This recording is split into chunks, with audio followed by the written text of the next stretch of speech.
warahmatullahi wabarakatuh.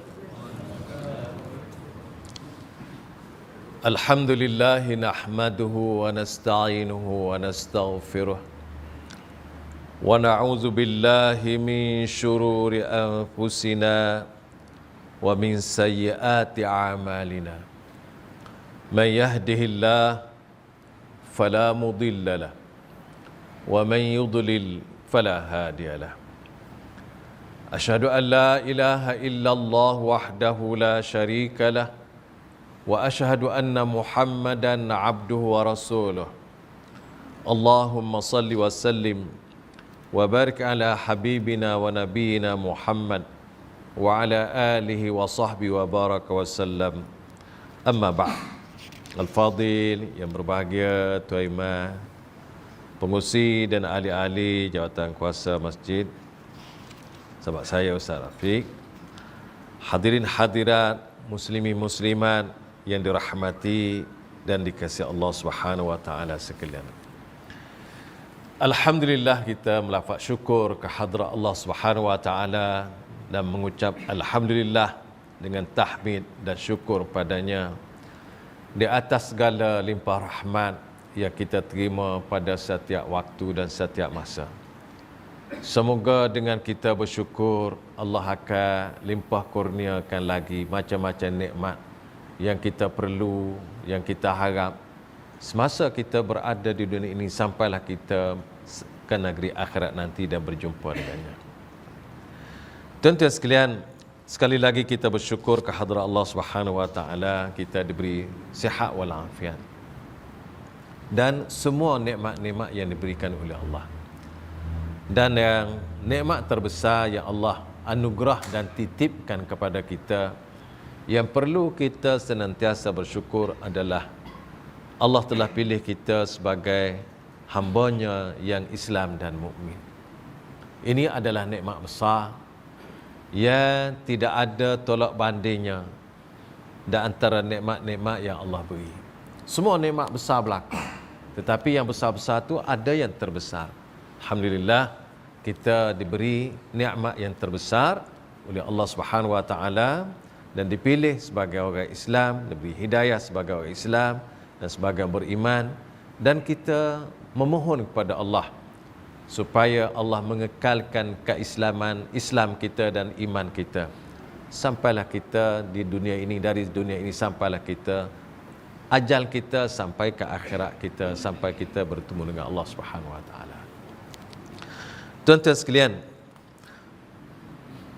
alhamdulillah kita syukur pada Allah Subhanahu wa taala pada malam ini kita dipertemukan, dan saya ucap terima kasih berbanyak-banyak kepada semua pihak, kepada pihak masjid dan semua ahli-ahli jawatan kuasa, hadirin hadirat tuan-tuan sekalian, terutamanya kepada pihak Jabatan Agama yang telah mengatur susun program jelajah ini. Mudah-mudahan kita semua akan mendapat kebaikan, bimbingan, rahmat daripada Allah Subhanahu wa taala daripada semua usaha kebaikan-kebaikan yang telah diatur dan disusun dalam hidup kita ini. Tuan-tuan sekalian, salah satu perkara utama yang dititik beratkan oleh Allah Subhanahu wa taala dan Rasul-Nya ialah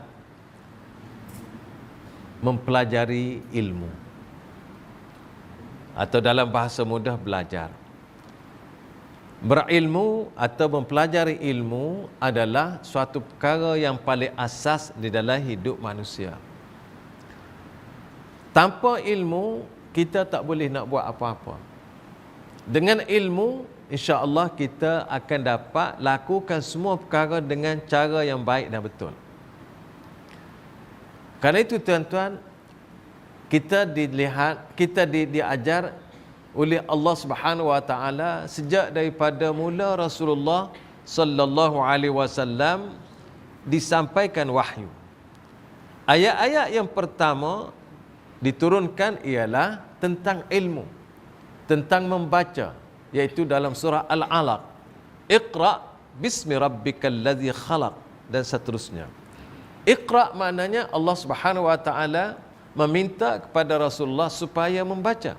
Sedangkan pada ketika itu Rasulullah tidak tahu membaca dan juga menulis, tapi Allah suruh membaca. Ini adalah sebagai satu asas di dalam kehidupan umat manusia yang ingin hidup yang betul dan berbahagia, perlu ada ilmu.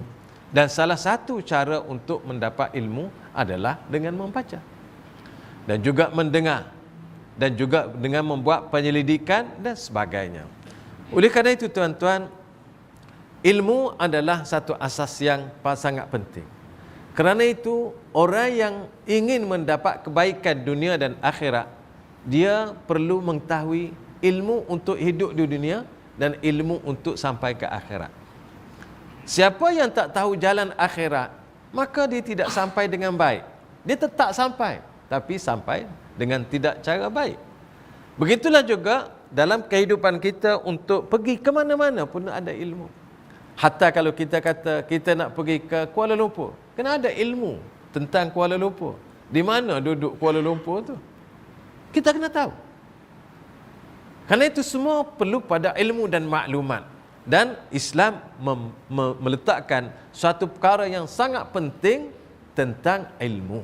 Kerana itulah banyak ayat-ayat Al-Quran dan juga hadis-hadis Rasulullah sallallahu alaihi wasallam telah menerangkan tentang peri pentingnya ilmu di dalam kehidupan insan, khasnya kita orang Islam.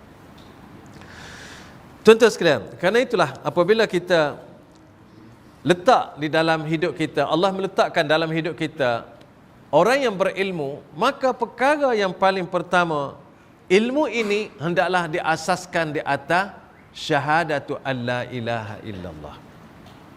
Baru kita betul-betul letak asas. Kerana itulah Allah Subhanahu wa taala sebut fa'lam annahu la ilaha illallah. Hendaklah kamu mengetahui bahawa tidak ada Tuhan yang berhak disembah dengan sebenarnya melainkan Allah. Kerana itu ilmu ni ada tingkat-tingkat dia. Dan tingkat paling utama dan paling asas ada ilmu kita, hubungan kita dengan Allah. Siapa pencipta kita? Dan pencipta itu siapa?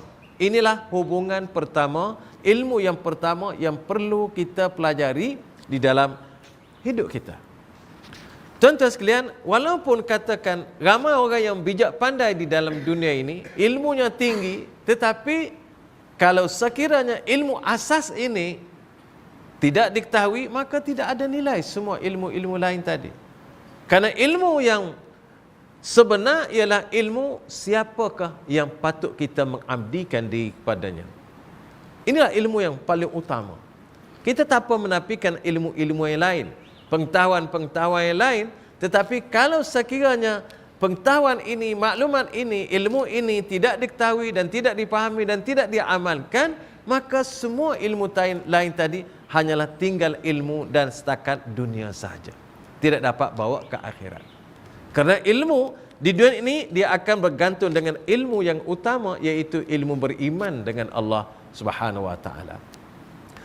Untuk ini, untuk beriman dengan Allah, ilmu yang utama ini, maka para nabi diutus oleh Allah silih berganti. Silih berganti. Daripada mula-mula, semula dengan Nabi Adam AS, orang pertama, bapa pertama, disusuli oleh Nabi Nuh AS, Nabi Ibrahim dan seterusnya sampai Nabi kita sallallahu alaihi wasallam. Semuanya mengajak manusia berilmu, iaitu ilmu yang utama, syahadatu alla ilaha illallah. Ini ilmu utama. Karena itu tuan-tuan, dengan ilmu utama inilah Allah Subhanahu wa taala turunkan kitab-kitabnya. Untuk memahami inilah maka para nabi dan rasul diutus silih berganti. Dan dengan ilmu inilah juga Allah Subhanahu wa taala membuat syurga dan neraka. Dengan ilmu inilah juga menyebabkan orang berbeza keadaan mereka, ada mukmin, ada yang kufur dengan Allah. Ilmu ini sangat penting, iaitu beriman, iaitu mengenali Allah, beriman dengannya, iaitu syahadatu alla ilaha illallah. Kemudian tuan-tuan, di dalam memahami ilmu ini, maka perlu kita mengikhlaskan diri kepada Allah Subhanahu wa taala untuk mempelajarinya, untuk memahaminya, untuk mendalaminya. Ini adalah syarat pertama untuk kita mendapat hidayah daripada Allah Subhanahu wa taala di dalam semua perkara, terutamanya apabila kita ingin mempelajari tentang Allah Subhanahu wa taala. Karena itulah kita memohon kepada Allah jangan ada apa-apa syirik di dalam hidup kita. Terutamanya syirik besar, begitulah juga syirik kecil.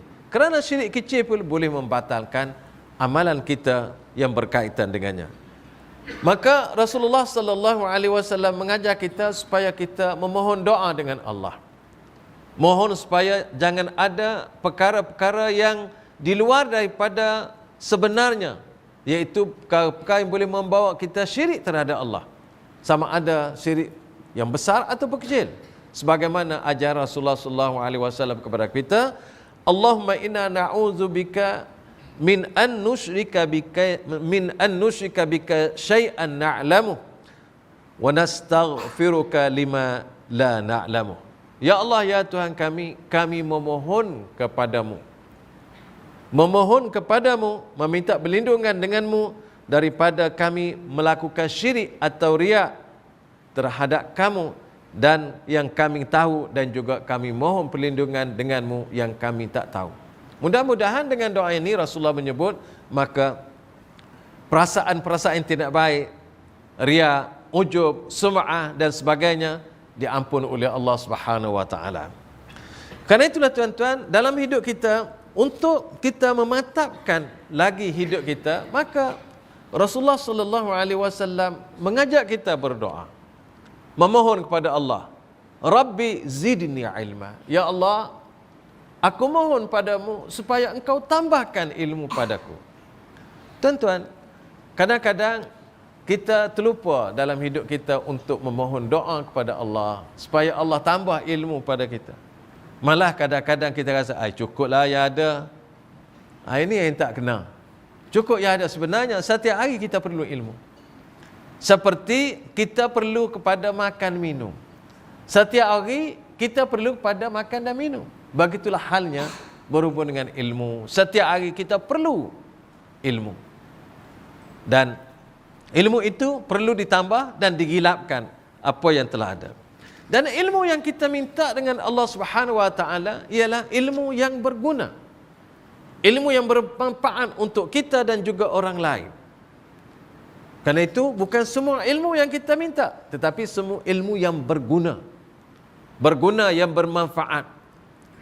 Maka di sini Rasulullah sallallahu alaihi wasallam mengajar lagi kepada kita dengan doanya, Allahumma anfa'ni bima 'allamtani wa 'allimni ma yanfa'uni. Ya Allah, ya Tuhanku, berikanlah kepada aku ilmu yang berguna, ilmu yang boleh memberi manfaat kepada aku, dan ajarkanlah aku apa yang boleh memberi guna kepadaku. Kita minta dengan Allah Subhanahu wa taala supaya Allah beri ilmu yang bermanfaat, berguna, dan ajar kita ilmu yang berguna.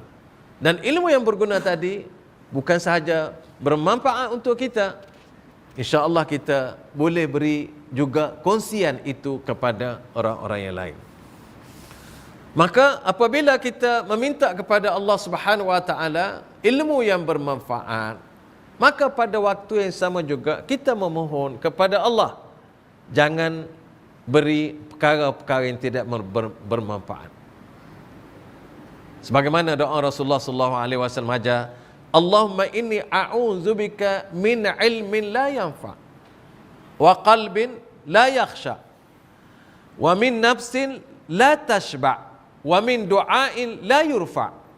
Ya Allah, ya Tuhan kami memohon berlindung kepadamu.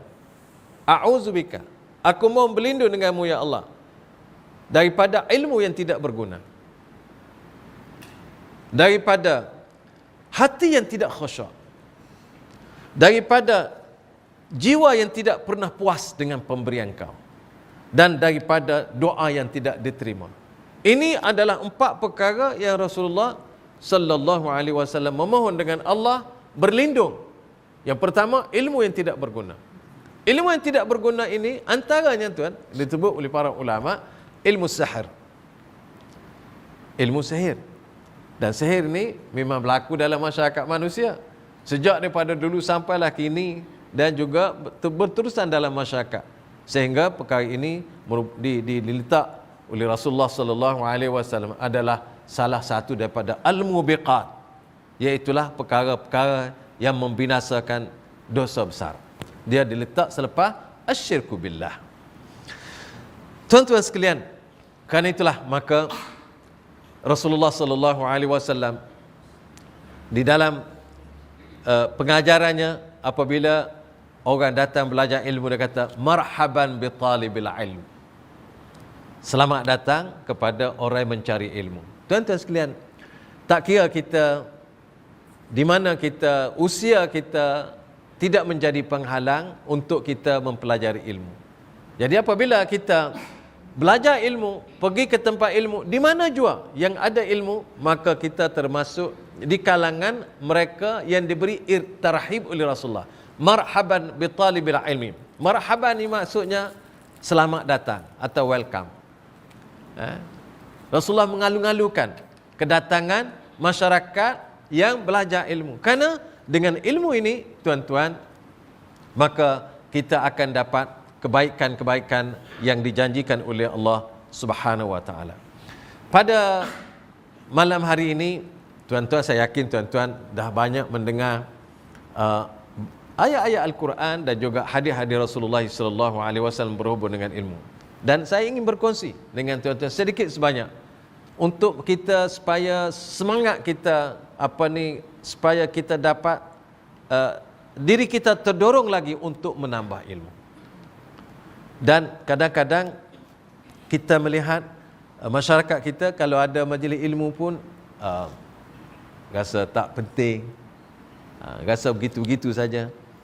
Tapi tuan-tuan, sebenarnya mana-mana majlis ilmu, tak kiralah di mana, ambil peluang untuk duduk, untuk mendengar, untuk belajar dan sebagainya, supaya kita termasuk dalam golongan orang yang disayangi oleh Allah.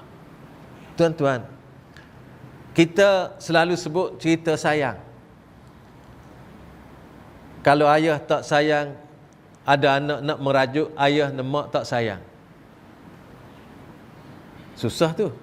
Nah, ada yang merajuk suami rasa isteri dia tak sayang, susah tu rasa tu. Ada suami merasa isteri dia tak sayang, susah tu rasa tu. Kalau kita duduk di kampung, kita rasa orang tak sayang kita, tak hormat kita, susah rasa. Macam mana tuan-tuan kalau kita merasai, boleh rasa Allah tak sayang? Penat tu rasa tu. Kita harap Allah menyayangi kita, tapi boleh kalau kita rasai, Allah tak sayang aku, kecil hati kita. Dengan manusia pun kita kecil hati, apalagi kalau sekiranya Allah tak sayang, habis kita. Karena itulah tuan-tuan, maka kalau kita tanya, apa yang kita nak dengan Allah? Supaya Allah sayang. Dan antara perkara yang Allah menyayangi hambanya ialah apabila hambanya belajar, apabila hambanya menuntut ilmu, apabila hambanya mendekati dia. Dan nak mendekati Allah, tidak ada jalan lain, jalan pintas kecuali dengan belajar. Kerana itu ada orang tersasar dalam mendekati Allah Subhanahu wa taala dan dia shortcut, tidak belajar ilmu yang betul, maka di sini mungkin dia akan tersilap. Tuan-tuan sekalian, kerana itu Allah Subhanahu wa taala sebut yarfa'illahu allazina amanu minkum wallazina utul ilma darajat. Allah mengangkat, maksudnya Allah mengangkat orang-orang yang beriman di kalangan ilmu, di kalangan kamu, dan orang yang diberi ilmu akan diangkat lagi beberapa kedudukan darajat yang lain. Karena itu tuan-tuan, belajarlah dengan apa yang peluang yang kita ada. Selain daripada itu, Rasulullah SAW, saya nak baca hadis yang Rasulullah kata marhaban bi talibil ilm. Hadis ini disebut oleh Safwan bin Assal al-Muradi radhiyallahu anhu qala ataitu an-nabiyya sallallahu alaihi wasallam wa huwa fil masjid muttaqiun ala burdin lahu ahmar faqultu lahu ya Rasulullah inni ji'tu atlubul ilm faqal marhaban bi talibil ilm. Inna talibal ilmi tahufful malaikatu bi ajnihatiha. Thumma yarkabu ba'duhum ba'da hatta yablughu as-sama'ad dunya min mahabbatihim lima yatlubu. Maksudnya, dari Safwan bin Asal radhiyallahu anhu, beliau berkata, aku datang berjumpa dengan Rasulullah sallallahu alaihi wasallam. Pada ketika aku datang itu, Rasulullah menyandar di atas lindanya yang berwarna merah di dalam masjid. Aku berkata kepada Rasulullah sallallahu alaihi wasallam, ya Rasulullah, wahai Rasulullah, inni ji'tu atlubul ilma. Rasulullah, saya datang ni nak belajar. Nak belajar. Rasulullah jawab, marhaban bi talibil ilmi. Selamat datang dengan orang yang nak belajar. Ataupun aku alu-alukan kedatangan kamu untuk belajar. Lalu Rasulullah sallallahu alaihi wasallam menyebut, inna talibal ilmi, sesungguhnya orang yang belajar, talibal ilmi, penuntut ilmu, tahubbuhul malaikatu bi ajnihatiha. Para malaikat memayung dengan sayap-sayapnya. Tsumma yarkabu ba'duhum ba'dha. Kemudian malaikat itu tersusun antara satu sama lain berlapis-lapis. Hatta yablughus sama'ad dunya, sehingga sampai ke langit dunia, berlapis-lapis tadi. Mim mahabbatihim lima yatlubu, kerana cintakan ilmu yang dituntuti. Tuan-tuan sekalian, mana-mana majlis ilmu, maka selain daripada kita sebagai insan yang hadir, maka para malaikat juga turut bersama-sama. Dan turut bersama-sama bukan satu malaikat, malah malaikat ni ramai dan berlapis-lapis tersusun satu demi satu sehingga sampai ke langit dunia. Tuan-tuan, tak tahulah berapa jarak langit dunia dengan bumi ni. Nah, kalau kita tengok ke atas pun memang langit dah, tapi tak tahu berapa jarak dia. Jadi bayangkan para malaikat tu ramai. Kenapa ramai begitu sekali memayungi orang yang belajar ilmu dan bersusun-susun lagi? Mim mahabbatihim lima yatlubu, kerana para malaikat tadi suka sayang kepada apa yang mereka pelajari, suka terhadap apa yang mereka pelajari. Kalau malaikat sudah suka, maka Allah Subhanahu wa taala pun lebih lagi daripada itu menyukainya. Sehingga disebut dalam hadis yang lain, maksudnya para malaikat ni ada malaikat disebut sebagai as-sayyarah. As-sayyarah, malaikat perunda, iaitu mereka mencari majalisul ilmu, tempat-tempat orang belajar. Apabila mereka jumpa, mereka duduk bersama sehingga selesai. Dan apabila selesai, mereka kembali dan Allah bertanya, kembali dan berjumpa dengan Allah. Allah bertanya, kamu datang dari mana? Datang daripada majlisil ilmu. Allah tahu dah. Dia tak tanya malaikat pun tak apa. Allah dah tahu, tapi Allah tanya juga. Sebagaimana disebut oleh Rasulullah sallallahu alaihi wasallam. Allah bertanya apa yang mereka nak. Yang orang pergi duduk belajar tadi. Para malaikat tadi menyebut mereka ingin kepada syurga-Mu ya Allah. Allah tanya lagi malaikat, adakah mereka pernah melihat syurga-Ku? Para malaikat jawab, belum. Allah tanya lagi, macam mana kalau mereka tu lihat syurga-Ku? Andai kata mereka tu dah lihat syurga-Ku, macam mana? Para malaikat kata, tak tidur malam. Tuan-tuan, tak tidur malam. Sebab nak dapatkan syurga. Allah tanya lagi, apa yang mereka tak mahu? Para malaikat jawab, neraka-Mu ya Allah. Adakah mereka telah melihat neraka-Ku? Belum. Jawab malaikat. Macam mana kalau sekiranya mereka telah melihat neraka-Ku? Mereka tak tidur malam. Kenapa? Lari. Oh, sama-sama tak tidur malam, tuan-tuan. Ya, kita ni duk tidur malam ni kok mana? Bukan tak nak juga, tapi nak aja. Tidak berapa kuat nak. Sebab, yalah, kita pun tahulah, kita kadar kita Maksudnya para malaikat memberitahu kepada Allah Subhanahu wa taala hasrat keinginan orang yang belajar, iaitu nak kepada keredaan dan syurga Allah, tidak mahu kepada kemurkaan dan azab Allah. Ini antara tujuan yang malaikat beritahu. Allah sebut Allah Subhanahu wa taala bertanya lagi, malaikat memberitahu lagi, ya Allah, ada juga orang yang datang tapi asalnya tidak nak belajar pun, tapi dia sambil-sambil lalu, dia kebetulan dia duduk juga, tumpas kaki. Allah beritahukan mereka, aku ampun mereka semuanya. Jadi tuan-tuan, kalau kita melihat seorang yang bersungguh untuk mendapat keredaan Allah dan syurganya, maka Allah Subhanahu wa taala akan menerima hajat orang itu. Dan apabila seseorang itu memohon dengan Allah untuk tidak kepada azab Allah, Allah akan menerima. Sebagaimana Rasulullah SAW sebut, apabila seseorang menyebut Allahumma ajirni minan nar, kita pun selalu sebut tuan-tuan, Allahumma ajirna minan nar. Sebaik-baiknya kita sebut 7 kali sebagaimana Rasulullah SAW sebut. Apabila seseorang itu menyebut Allahumma ajirni minan nar, ya Allah, aku memohon dengan engkau, ajirni, jauhkan aku, selamatkan aku daripada neraka. Maka neraka pun menjawab, ya Allah, ya Tuhanku, jauhkan aku daripadanya. Dia ada timbal balas. Karena itulah tuan-tuan, kita diajar oleh Rasulullah SAW, oleh Allah Subhanahu wa taala dan Rasulnya, supaya mengimani, mempercayai perkhabaran yang disampaikan oleh Rasulullah SAW yang benar.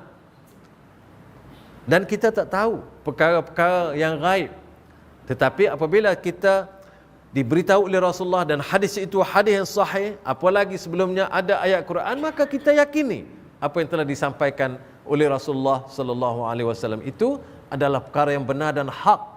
Karena itulah ada antara syarat kita, syarat syahadah kepada Rasul, wa asyhadu anna Muhammadan Rasulullah, adalah syarat pertama, tasdiquhu fima akhbara, membenarkan apa jua yang disampaikan oleh Rasulullah sallallahu alaihi wasallam. Percaya, beriman, yakin betul Al-Quran dan juga hadis Rasulullah sallallahu alaihi wasallam atau sunnahnya, yang sunnah itu sunnah yang sahih. Jangan kita tolak, apalagi kita ragu. Begitu juga ragu. Tuan-tuan sekalian, karena itulah Abu Sa'id Al-Khudri radhiyallahu anhu berkata bahawa Nabi sallallahu alaihi wasallam telah bersabda, sayatikum aqwamun yatlubuna al-ilm, fa iza ra'aitumuhu faqulu marhaban bi wasiyyati Rasulillah sallallahu alaihi wasallam wabtuhum wa fi riwayatin waqnuhum.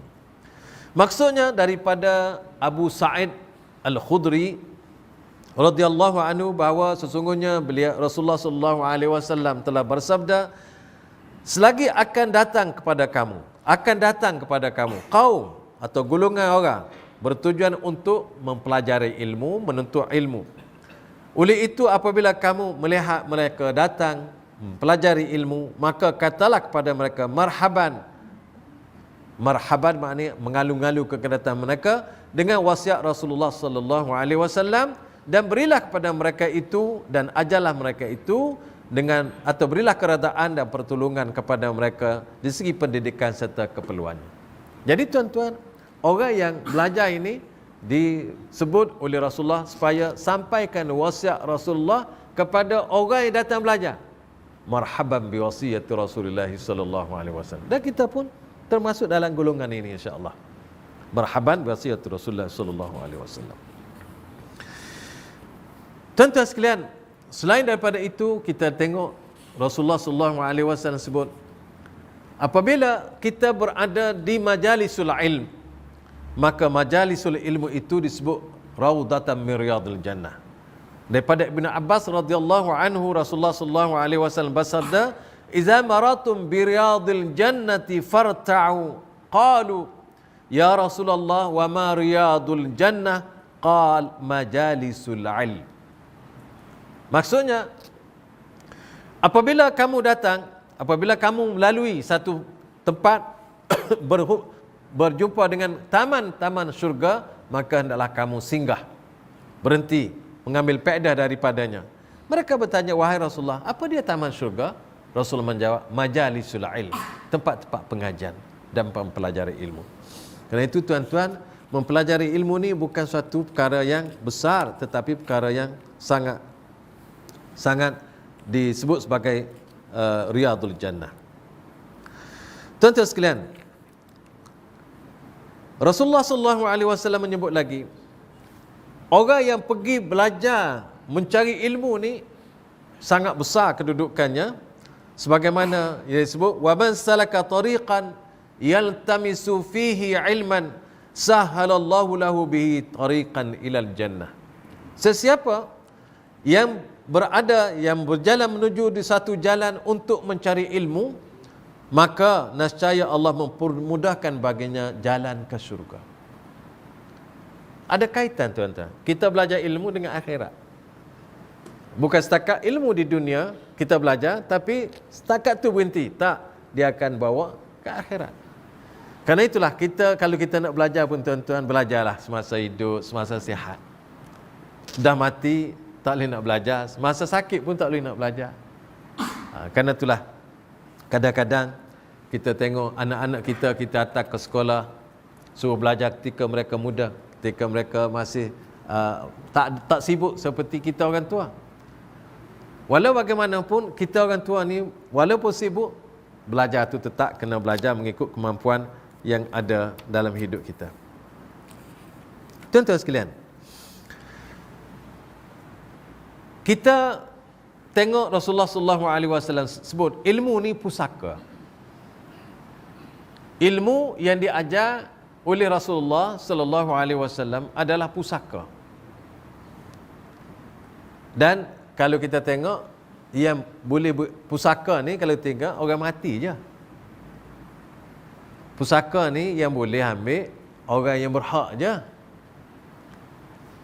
Dan Rasulullah SAW sebut kalau bapa mati, kalau ada anak, anak boleh pusaka bapa. Begitu juga orang lain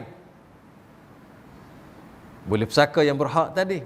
Tapi ilmu ni tak, dia berbeza daripada harta, pusaka harta.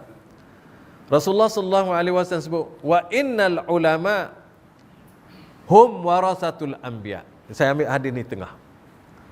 Wa annal ulama hum warasatul anbiya.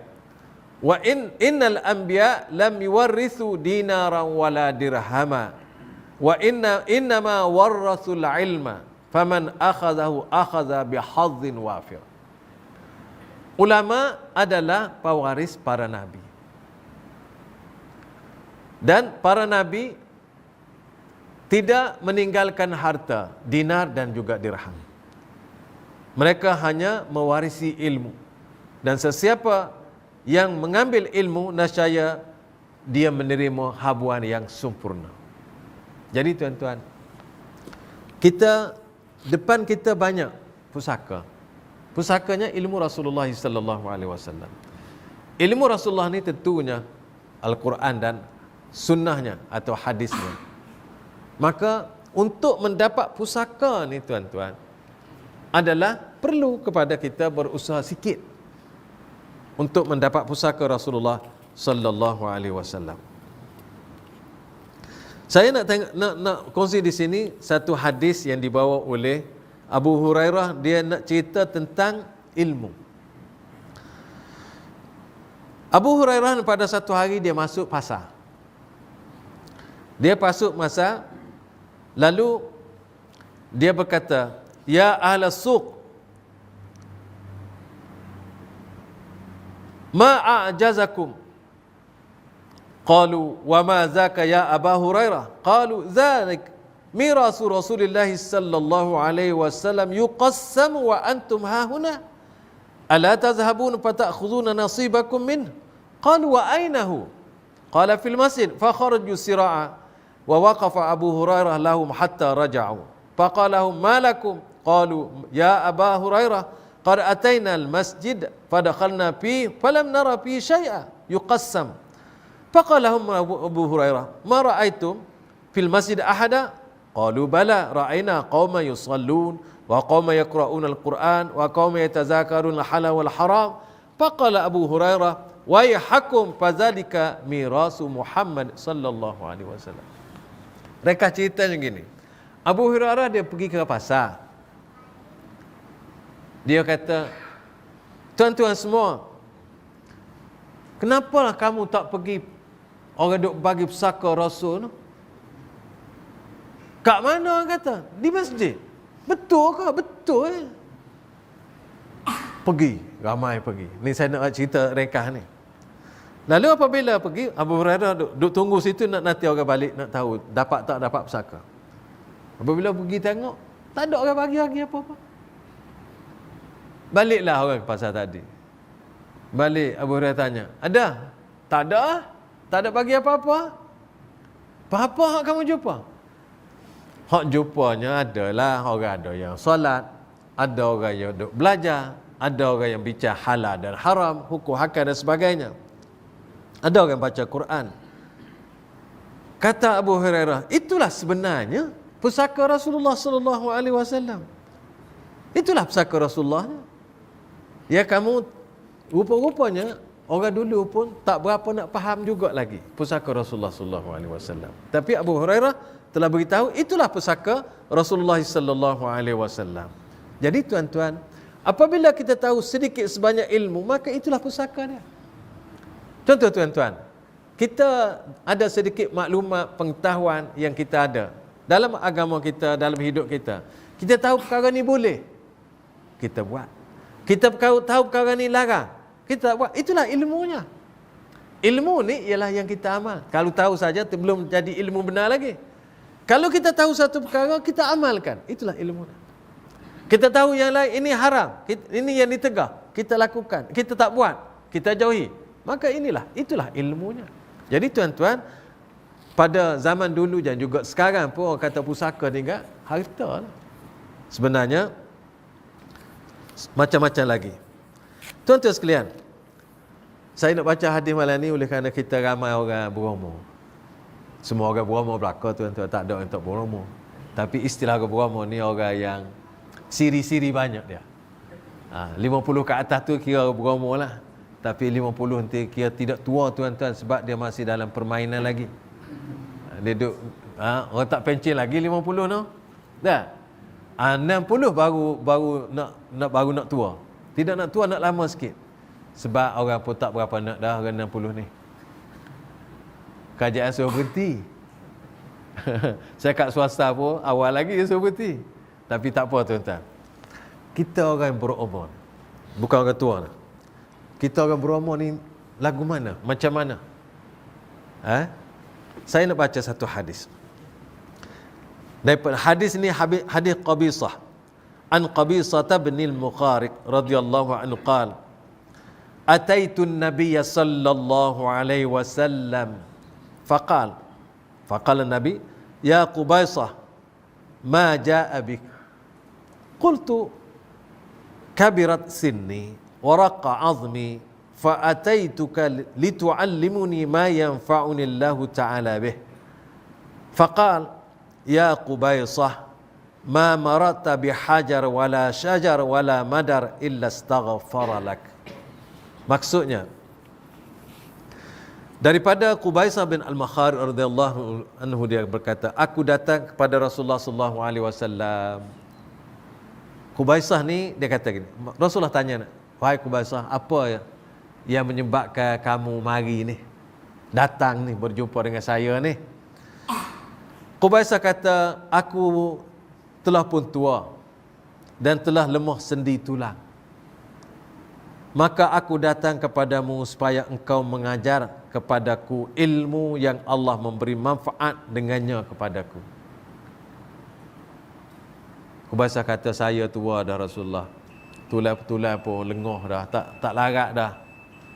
Tapi mari juga ni nak dengar daripada Rasulullah, nak minta Rasulullah ajar saya apa-apa ilmu yang boleh memberi manfaat pada saya." Maka Rasulullah sallallahu alaihi wasallam sebut, "Wahai Qubaisah, engkau tidak lalu di tepi mana-mana batu. Kita berjalan, engkau berjalan, lalu kok batu. Dan mana-mana pun pokok kayu, lalu kok pokok, lewati pokok. Dan mana-mana bangsal, kecuali semua makhluk tersebut meminta istighfar untukmu. Alhamdulillah tuan-tuan. Semua makhluk yang kita lalu, yang kita lewati, maka semua makhluk tadi memohon kepada Allah supaya memberi keampunan kepada orang yang belajar. Tuan-tuan, berapa kali kita istighfar pada hari ini? Semalam, sebelumnya. Tak tahulah kita alhamdulillah istighfar tuan-tuan, tetapi tak tahu berapa kali. Saya rasa tak banyak mana pun. Tapi makhluk yang ada di bumi, berapa bilangan mereka kita pun tak tahu. Namun semua makhluk ini memohon kepada Allah istighfar, memohon istighfar untuk orang yang belajar. Mudah-mudahan termasuk kita. Tuan-tuan, malah disebut oleh Rasulullah SAW, semua makhluk di langit dan di bumi, sehinggalah ikan di laut. Ya, sila. Tuan-tuan sekalian, hadis yang disebut oleh Qabisah ini adalah memberi gambaran kepada kita bahawa umur tidak menjadi halangan untuk kita terus belajar, walaupun usia kita atau usia sesiapa pun telah lanjut atau lama. Kita belajar apa yang boleh memberi manfaat kepada kita. Tuan-tuan sekalian, kita baru ni ada orang pergi haji, ada orang tak dapat pergi haji, dan ada orang nak pergi haji pun tapi tak sampai lagi, tak kesampaian lagi. Alhamdulillah, semuanya pergi haji, dapat mengerjakan haji. Kita mendoa kepada mereka dapat ganjar besar. Namun tuan-tuan, orang tak pergi haji pun dapat ganjaran haji. Banyak hadis Rasulullah SAW menyebut orang yang mendapat ganjaran sama dengan ibadat haji. Antara lainnya hadis riwayat daripada Abu Umamah ani Nabi SAW, man ghada ilal masjid la yuridu illa an yata'allama khaira aw yu'allimuh kana lahu ka ajrin hajin tamman hajjatuh. Maksudnya daripada Abu Umamah daripada Nabi SAW menyebut sesiapa yang pergi ke masjid, tidak lain tidak bukan tujuannya adalah untuk belajar kebaikan, belajar apa-apa yang baik. Kebaikan ni benda yang luas, ya. Au yu'allimu, atau untuk mengajarkan orang lain, mengajarkan kebaikan itu kepada orang lain. Kana lahu, maka ganjarannya ka ajri hajin, sama seperti ganjaran orang, pahala orang yang mengerjakan haji. Taman, sempurna hajjatuh, hajinya. Mana tuan-tuan, orang yang pergi belajar di masjid, orang yang pergi mengajar di masjid, pahalanya ialah pahala sama dengan orang yang mengerjakan haji, yang hajinya sempurna. Karena itu pergi haji pahalanya besar.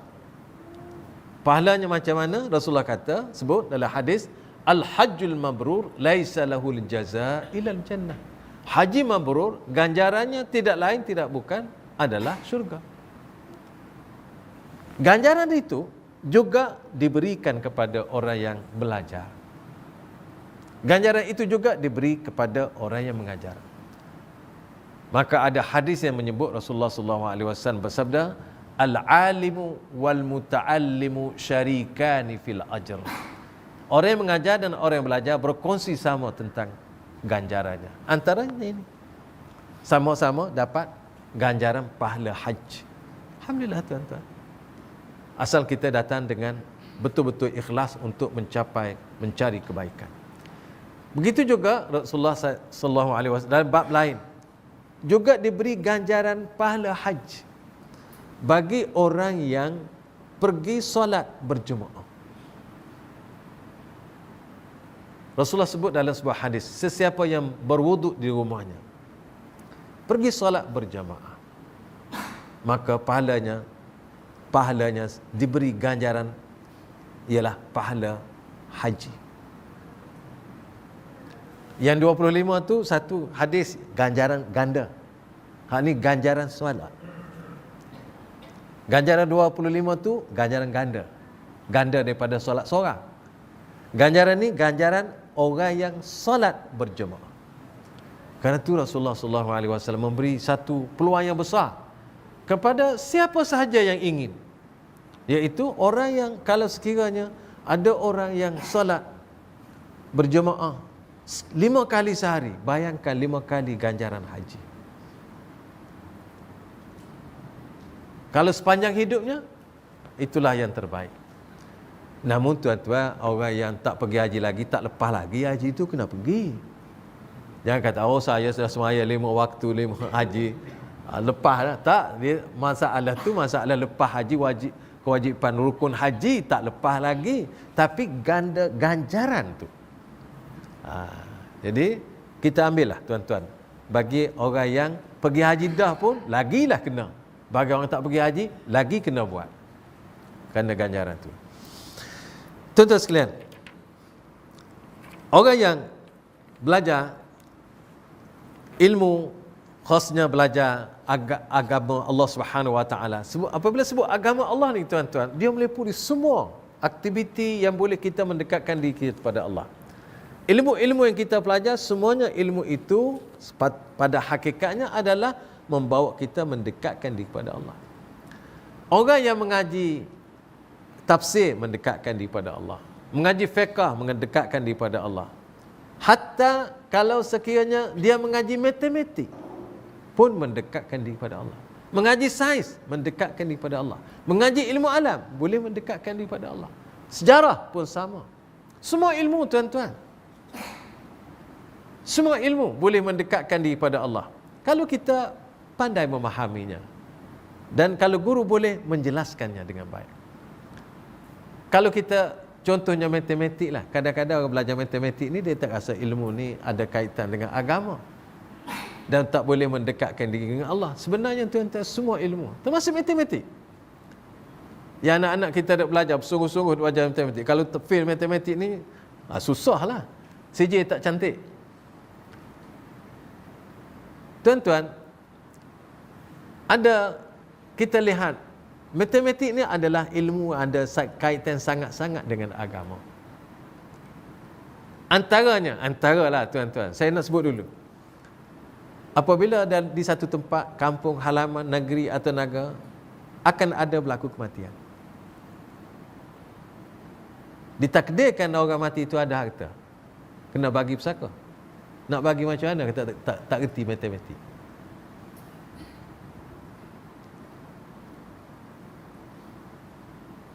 Nak usung macam mana pusaka tu? Nak buat macam mana kalau tak reti ilmu matematik? Di mana-mana pun orang nak buat bangunan. Kita masjid ni bangunan. Masjid macam-macam sekarang, bangunan besar-besar tuan-tuan, pencakar langit namanya. Dalam ilmu membina bangunan ni, maka ilmu matematik ada kat situ. Ilmu matematik ada kat situ. Orang tak akan dapat buat bangunan kalau tak ada dalam tu ilmu matematik. Ilmu matematik ni mengajar orang benar, bercakap benar, ukurannya benar, tepat. Jangan, inilah sebenarnya ilmu tu mengajar orang ingat pada Allah. Apabila awak bercakap benar, awak ingat pada Allah Subhanahu Wa Taala. Ini ilmu. Karena itulah orang yang belajar ilmu tu, dia akan bercakap benar. Walaupun orang kata macam mana, ini dia. Kalau ukuran sebanyak ni, sukatannya sebanyak ni, bahannya sebanyak ni, dia tidak akan larinya. Dan begitu juga ilmu-ilmu lain berkongsi sama. Kalau sekiranya ilmu matematik itu tidak diikuti di dalam pembinaan dan sebagainya, mungkin boleh menyebabkan bangunan itu akan runtuh. Pasal apa? Tidak berlaku benar. Karena tu ilmu ni mengajar kita benar sampai kepada kebenaran. Hal yang sama tuan-tuan, kita belajar ilmu alam. Oh, lagilah belajar ilmu alam. Allah Subhanahu Wa Taala suruh kita tengok kepada alam, mengkaji alam dan seluruhnya. Itulah ilmu yang kita panggil alam ini kitabun manzur. Kitab yang boleh kita pandang, kita lihat, kita kaji, kita teliti. Quran kitabun makru, kitab yang dibaca. Karena itu alam ini adalah kitab yang boleh kita lihat, Quran kitab yang kita baca. Dan kedua-dua ni tidak bercanggah dan saling bantu melengkap antara satu sama lain. Karena itu orang belajar ilmu alam lebih cepat mengenal Allah Subhanahu Wa Taala. Tetapi oleh kerana kadang-kadang kita belajar ilmu alam, pendekatannya tidak bawa dengan Al-Quran dan Sunnah. Dia jadi jauh, tak berasa ilmu tu ada kaitan dengan kehidupan kita sebagai orang Islam dan rasanya jauh daripada Quran dan Sunnah. Sedangkan alamlah banyak disebut oleh Allah di dalam Al-Quran dan juga Sunnah Rasulullah sallallahu alaihi wasallam. Tuan-tuan sekalian, saya dalam hal ni saya nak sebut cerita Tok Guru dengan anak murid. Cerita Tok Guru anak murid ni cerita lama, bukan cerita sekarang. Ceritanya ialah saya jumpa banyak kali tempat macam mana tuan-tuan boleh jumpa, iaitu kisah antara Hatim Al-Asam dengan gurunya Syaqiq Al-Balkhi. Hatim ni anak murid, Syaqiq ni Tok Guru. Ringkas cerita, Syaqiq ni dia bertanya anak murid dia, "Wahai Hatim, selama mana kamu belajar dengan aku?" Jawab Hatim, 33 tahun. Lama tu. Kita tak sampai sama tu belajar ni 33 tahun dengan seorang guru ni. Mungkin dia celah-celah tu dia belajar dengan orang lain juga, tapi dengan dia 33 tahun.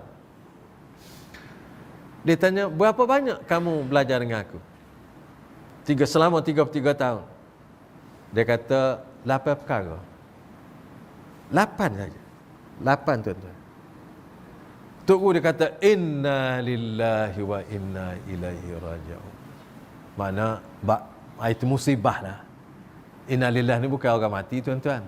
Mana musibah, inna lillahi wa inna ilaihi raji'un. Jadi dia pun tak tahu anak murid dia ni cerdik ke tak cerdik, tak tahu lagi. Tapi 8 je dia kata. Dia kata, "Tok Guru, betul ni, amo tidak nak bohong. Betul 8. Teruk ngaji 8 perkara aja boleh ni. Tapi tak apa. Tok Guru ni, Tok Guru yang baik.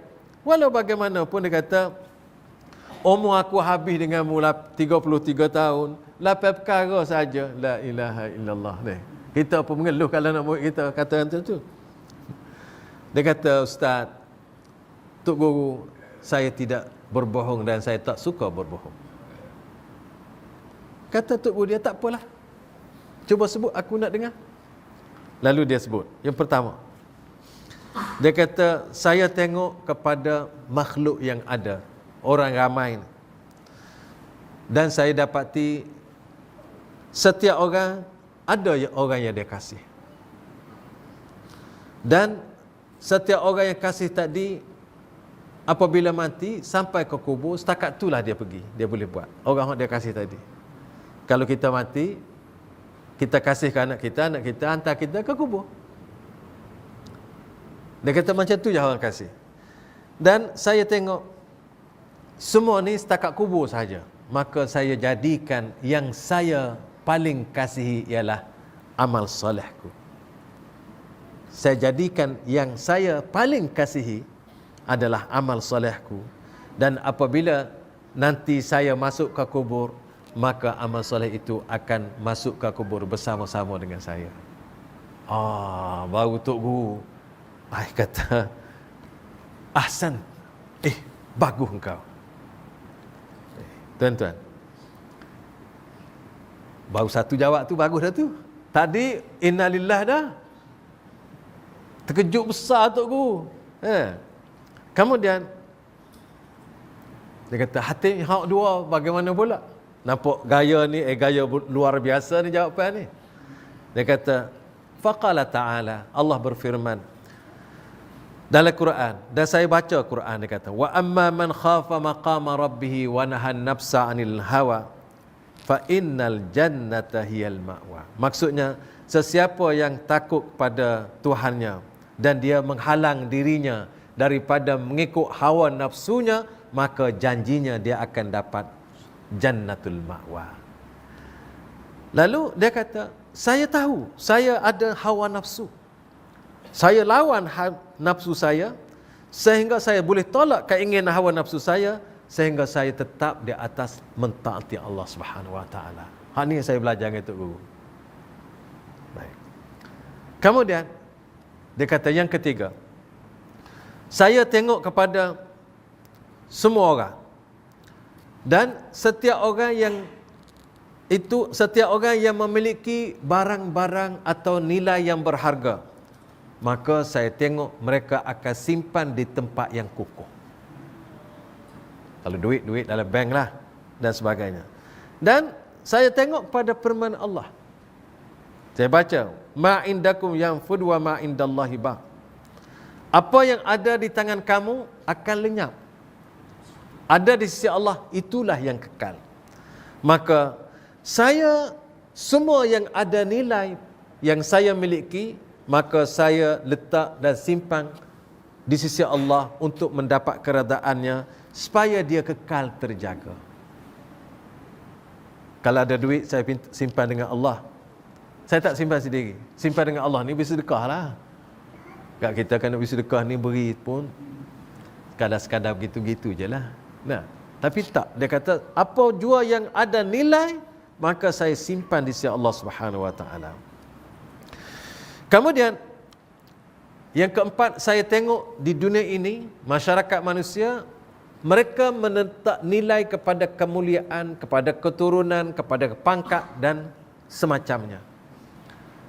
Lalu saya membaca Al-Quranul Karim dan saya tengok firman Allah Subhanahu wa taala. Allah berfirman di dalam Al-Quran, inna akramakum indallahi atqakum. Orang yang paling mulia di kalangan kamu di sisi Allah adalah orang yang paling bertakwa. Maka saya jadikan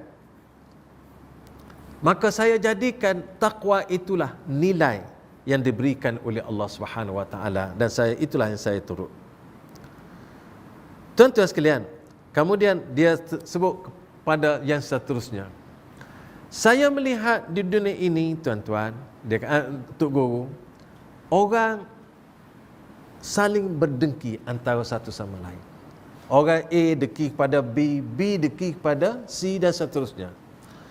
Sedangkan di atas dunia ini Allah Subhanahu wa taala telah tentukan rezeki masing-masing. Rezeki masing-masing.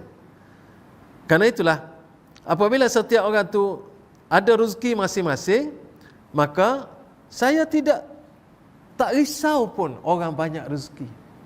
Tidak dengki pun kepada mereka.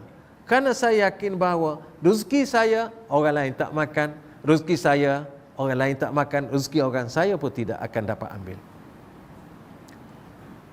Karena tu saya tak dengki orang. Alhamdulillah tuan-tuan, kalau orang tak dengki, masuk surga.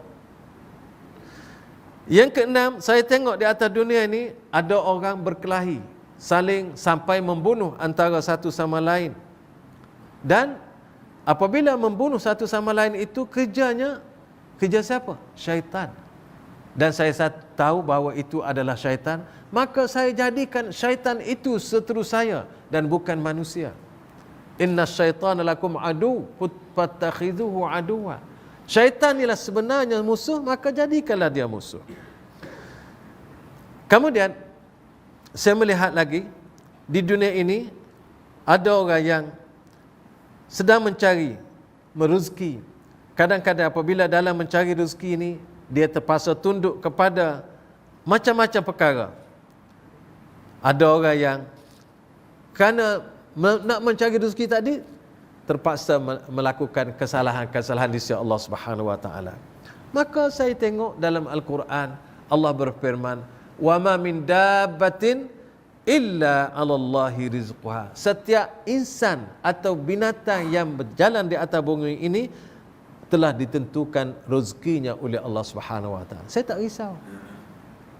Rezeki ni tuan-tuan betul, tak pernah silap alamat. Dia tak, keruknya tak salah. Kalau rezeki orang tu, dia bagi sampai orang tu, dan dia tidak akan salah alamat. Kita yang salah alamat. Kalau rezeki kita akan sampai, Allah akan aturkan sehingga sampai. Rezeki siapa pun kita tak boleh ambil. Kalau orang katakanlah ada si fulan nak tahan rezeki si fulan, mungkin dia nampak dia boleh tahan buat sementara, tapi rezeki itu kalau memang rezeki dia, tetap akan sampai. Sehingga rezeki orang ni tuan-tuan, sebelum dia mati, dia meninggal, ajal dia sampai, akan disampai kepadanya walaupun setitis air. Rezeki kita tak usik. Malah tuan-tuan, kita duduk sebuah rumah, kita duduk dalam keluarga, suami, isteri, anak-anak. Suami makan rezeki dia, isteri makan rezeki dia, bapa makan rezeki dia, mak makan rezeki dia, tak makan rezeki anak, anak makan rezeki dia. Cuma Allah bagi melalui mungkin ibu dia, bapanya atau sebagainya. Itu je.